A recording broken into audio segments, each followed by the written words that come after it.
Welcome back, everybody. It's the weekend and I am using the smoker today. Got this nice piece of beef here. I was at Costco the other day and I wanted to do some beef. I found this bottom blade pot roast, that's what they call it. Bottom blade is usually a fairly tough piece anyway, so I figured, you know what, throw it on the smoker, low and slow, and see what happens to it. The one thing, I'm going to digress a little bit here, when I'm actually reading the label, it goes mechanically tenderized. And for anybody that doesn't know what that means, is what they normally do with a piece of beef like this, which is pretty tough, they run it through a machine either with lots of little needles or little knives, which actually penetrate the meat and help cut up the connective tissue to help make it more tender. But the problem with this I have, because if you have bacteria on a piece of meat like this, it's only on the outside.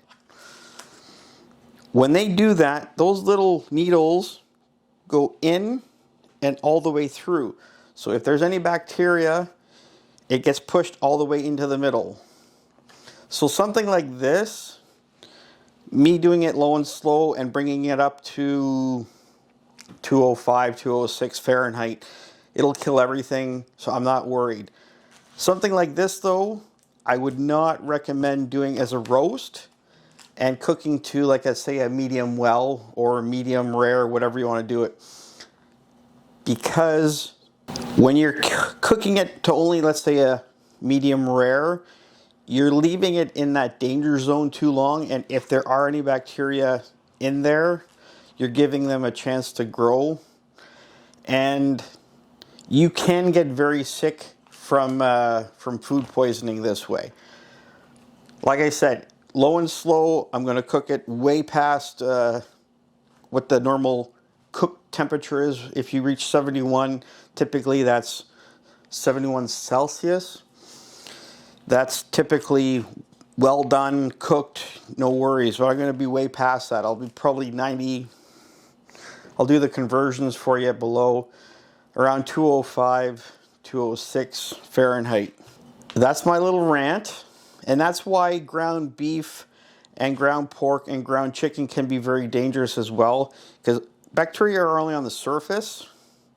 And when you grind something, you put all that in the middle and you create so much extra surface area. Personally, when I do anything ground beef, it's well done. Now, when you're cooking a steak, you're going to cook it nice and hot. The outside is cooked, well done, but the inside can be rare and you don't have to worry. That's my little beef with when I see mechanically tenderized product. Just be careful and always cook it well past the safe zone. Okay, my rant is over, but I just want you to be safe, that's all.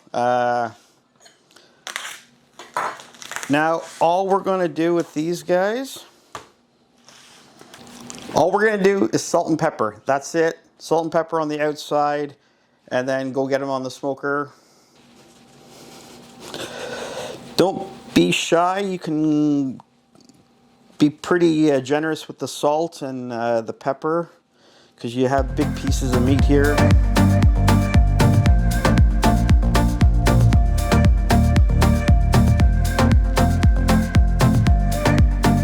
I am going to use the meter today, which is a meat thermometer that you can watch with your phone. So I'm going to put it in the bigger guy here.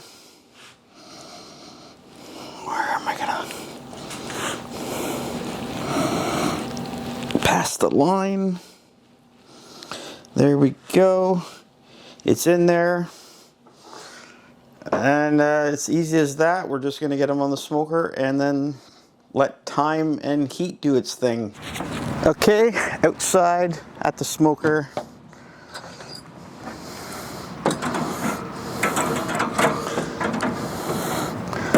Let's get these bad boys on there.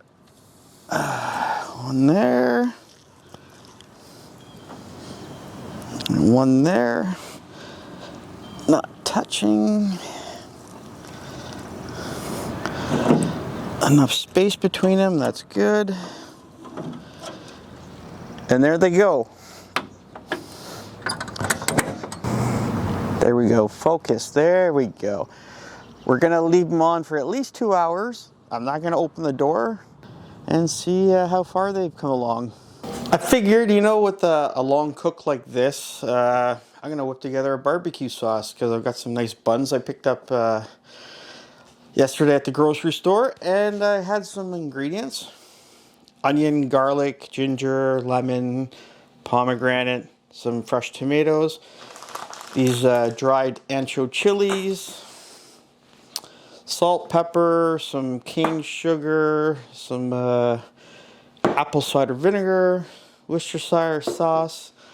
You know what? I'm gonna whip something together totally off the cuff, and let's see how this goes.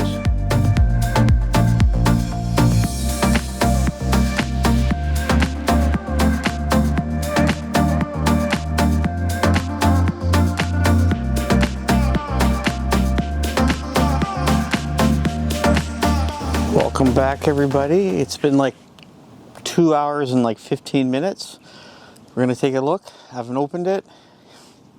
Let's see what happened. Woo! Woohoo! Yes, that's looking good. Some nice bark happening there. It's gonna take a little while longer. When I reach that temperature, 165, 170, we're gonna pull them, wrap them, and then throw them back on to finish off. Since I got time and we're just waiting and it's a beautiful day, I thought I'd take a couple seconds to address. A friend of a friend said to me, why does all the smoke stuff look so black and dark? And good question. Easy answer is because it's in the smoker for so many hours, getting all that smoke and heat on it, it just gets that dark.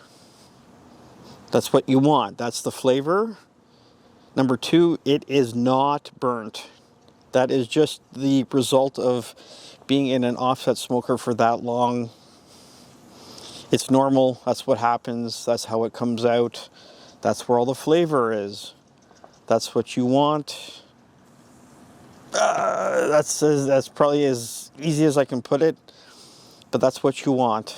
And you want that smoke to penetrate in, and I will show you the smoke ring. You'll see it.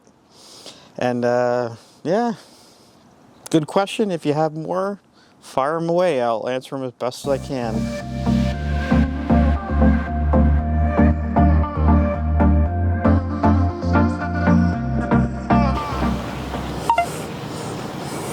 Yeah, connection lost. I got 170 now.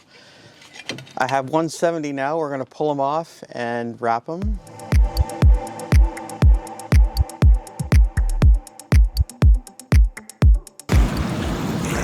Yeah, I know, my makeshift table. So I picked myself up some butcher paper, and we're gonna use this today.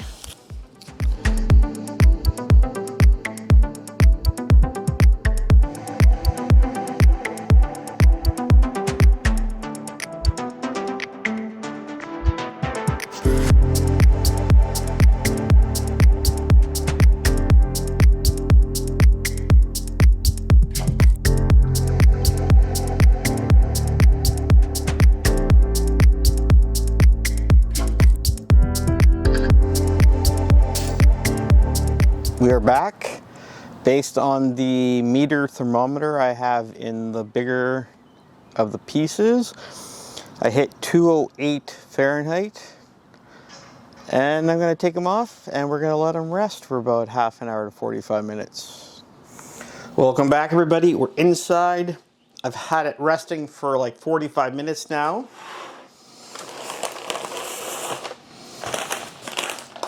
I'm just diving in.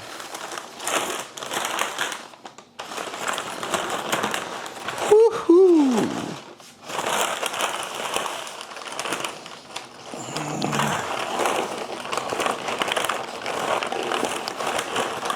notice it's still pretty hot, which is okay. Deal with you in a minute. Oh, that looks so good. I can take that guy out.